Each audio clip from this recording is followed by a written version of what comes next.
Assalamualaikum warahmatullahi wabarakatuh. Kita akan membahas materi tentang hadis lagi, yang itu adalah materinya klasifikasi hadis ditinjau dari aspek. Jadi ada 3 aspek. Yang pertama bentuk, sumber, dan mengikat tidaknya. Yang pertama kita akan bahas tentang yang bentuk dulu. Klasifikasi hadis ditinjau dari aspek bentuknya ada 5, yaitu hadis qauli, fi'li, takriri, sifati, dan hami. Oke, yang pertama kita bahas tentang hadis qauli. Hadis qauli adalah seluruh hadis yang diucapkan Rasulullah SAW untuk berbagai tujuan dan dalam berbagai kesempatan. Khusus bagi para ulama usul fikih, hadis qauli adalah seluruh perkataan Nabi SAW yang dapat dijadikan dalil untuk menetapkan hukum syara'. Contoh hadis qauli adalah seperti sabda Rasulullah SAW mengenai status air laut. Yang kedua ada hadis fi'li. Hadis fi'li yaitu seluruh perbuatan yang dilaksanakan oleh Rasulullah SAW. Perbuatan Rasulullah SAW tersebut adalah yang sifatnya dapat dijadikan sebagai contoh teladan, dalil untuk penetapan hukum syara' atau melaksanakan suatu ibadah. Umpamanya tata cara pelaksanaan sholat ibadah haji, dan masih banyak yang lainnya. Oke, yang ketiga kita masuk ke aspek bentuk yang hadis takriri. Hadis takriri yaitu diamnya Rasulullah SAW dari mengingkari perkataan atau perbuatan yang dilakukan di hadapan beliau atau pada masa beliau dan hal tersebut diketahuinya. Ada kalanya dengan pernyataan persetujuan atau penilaian baik dari beliau, dan ada kalanya pengingkaran dari beliau. Keempat, kita masuk ke hadis sifati atau ahwali, yaitu hadis yang berupa hal ihwal Nabi SAW yang menyangkut sifat-sifat dan kepribadian serta keadaan fisik Nabi SAW. Yang kelima, hadis hami, yaitu hadis yang berhubungan keinginan atau rencana yang akan dilakukan oleh Nabi SAW namun tidak terrealisasi. Contohnya keinginan beliau untuk berpuasa tanggal 9 Asyura.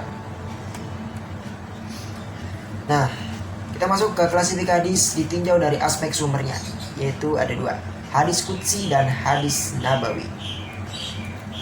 Dan klasifikasi hadis nabawi ditinjau dari aspek sumbernya yaitu ada 3.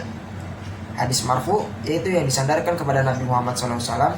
Hadis mauquf disandarkan kepada sahabat Nabi SAW.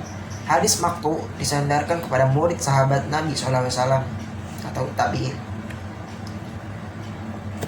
Hadis marfu. Hadis marfu merupakan isi maf'ul dari kata rafa'a atau mengangkat atau meninggikan. Lawan dari kata wado, meletakkan sesuatu, dinamakan dengan marfu karena ia dinisbahkan ke pemilik kedudukan yang tinggi, yaitu Nabi Muhammad SAW. Hadis marfu adalah setiap hadis yang disandarkan kepada Nabi SAW, baik berupa perkataan, perbuatan, ketetapan, dan lain-lain. Yang kedua, hadis mauquf.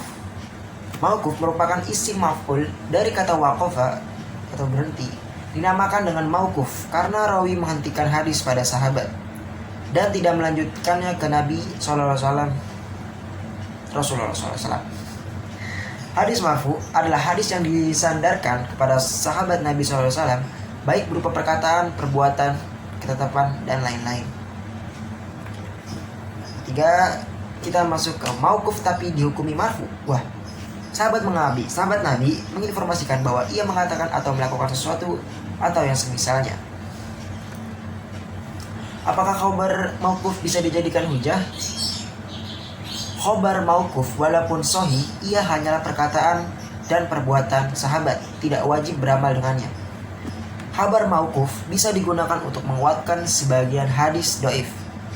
Sahabat dikenal dengan komitmennya dalam mengamalkan sunnah. Jika khabar mauquf secara lafaz namun hukumnya marfu, maka kedudukannya sama dengan khabar marfu, maka ia adalah hujjah dan wajib beramal dengannya. Tadi lanjut ke hadis ketiga, yaitu hadis maqtu. Maqtu merupakan isim maf'ul dari kata qata'a atau memutus, lawan dari wasala yaitu menyambung. Hadis maqtu adalah hadis yang disandarkan kepada murid sahabat atau yang disebut tabi'in, dan yang setelah mereka baik berupa perkataan atau perbuatan dan lain-lain. Nah, perbedaan hadis maktu dengan munkati, maktu adalah sifat matan, yaitu mantannya disandarkan kepada tabiin atau yang di bawahnya. Sedangkan munkati pada sifat sanad. Kabar maktu bisa saja mustahil, tapi mustasilnya hanya sampai tabiin.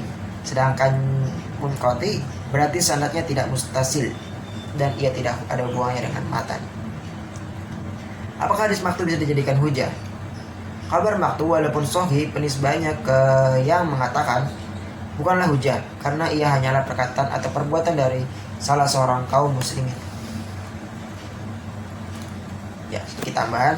Pembagian kabar menjadi hadis qudsi, marfu, mauquf dan maktu adalah dari sisi matanya. Ke siapa mantan tersebut dinisbahkan, dikasih dan tidak berhubungan dengan sanad. Dari sisi sanad, bisa saja hadis qudsi, marfu, mauquf dan maktu tersebut munqati atau mutasyir dan atau sahih, hasan atau dhaif. Nah, langsung kita ke klasifikasi hadis ditinjau dari aspek mengikat dan tidaknya. Yang pertama ada khususiyah. Khusus bagi pribadi Nabi SAW yang tidak bisa ditiru oleh umatnya. Yang kedua ada risalah syariah.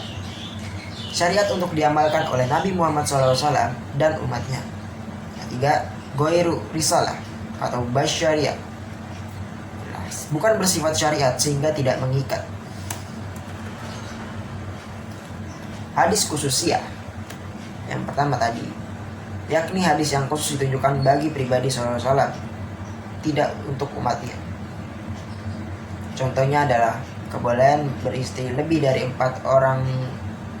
Wow. Dan larangan atas umatnya.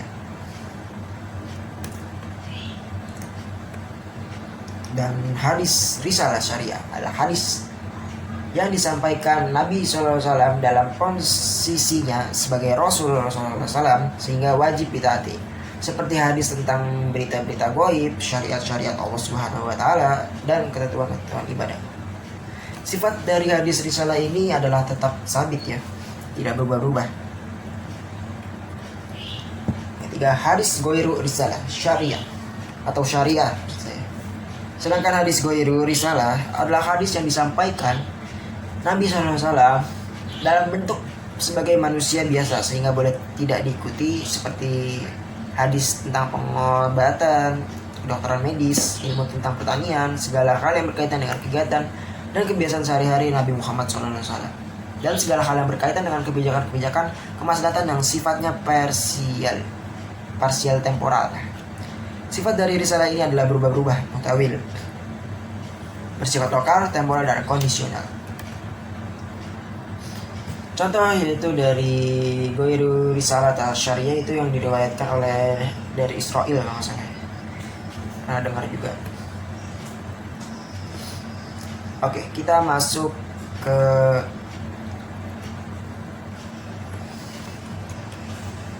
apakah seluruh ucapan, perbuatan, dan tingkah laku Nabi Muhammad SAW adalah syariat yang harus diikuti? Ada banyak pendapat di sini.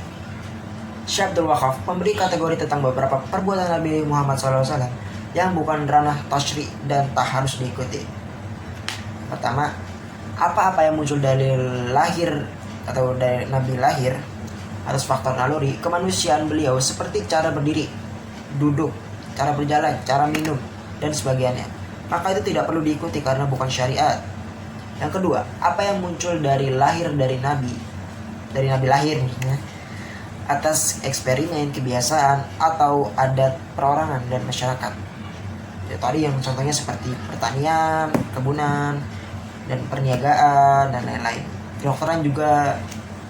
Yang ketiga, apa yang muncul dari Nabi dan dalil khusus bahwa perkara itu khusus Nabi dan tidak ditunjukkan sebagai teladan, maka ini bukan syariat. Jadi gitu teman-teman, penjelasan dari 3 aspek hadis. Ya, cukup sekian dan terima kasih telah mendengarkan atau telah menonton juga. Semoga ini nilainya bagus ya, soalnya ada tugas UTS. Ya, assalamualaikum warahmatullahi wabarakatuh dan See you, goodbye.